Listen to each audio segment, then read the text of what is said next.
The US Secretary of Defense Ash Carter is on a visit to Ankara. He spoke to the press briefly while visiting the Turkish parliament. Carter didn't mention the war in Syria or the operation in Mosul, but he did make a comment on July's failed coup attempt here in Turkey.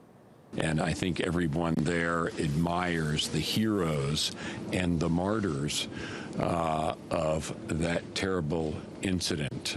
We are your strong friends, your longtime allies, and staunch supporters of the great democracy in Turkey. Well, let's speak to Hasan Abdullah, who's in Ankara monitoring those talks. Hasan, how significant are these meetings?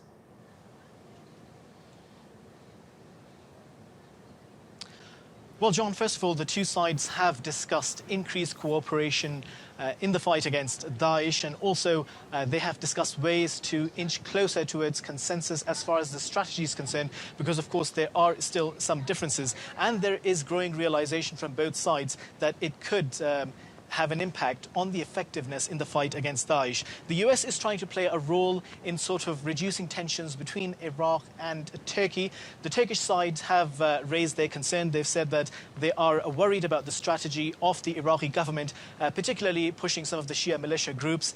They've argued that such a move would be counterproductive. It's going to polarize the society, and it's going to push a sort of a sectarian agenda, not just in Iraq, but also in the region. Also, the Turkish side has raised concerns about the capability of the Iraqi forces, and they've argued that those Peshmerga and other Iraqi local people who were trained to fight Daesh by Turkey have so far proven to be more effective.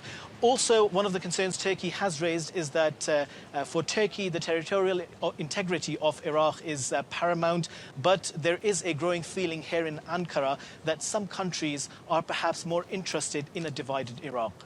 Well, that's Iraq. What about Syria? Presumably that's an important item on the agenda as well.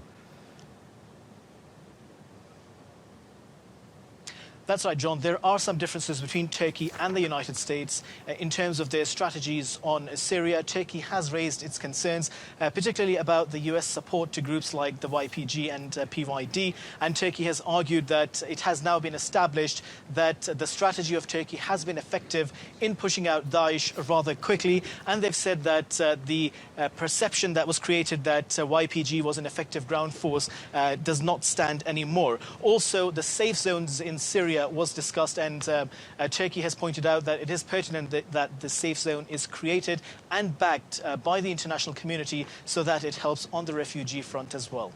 Hasan Abdullah in Ankara, thank you very much indeed.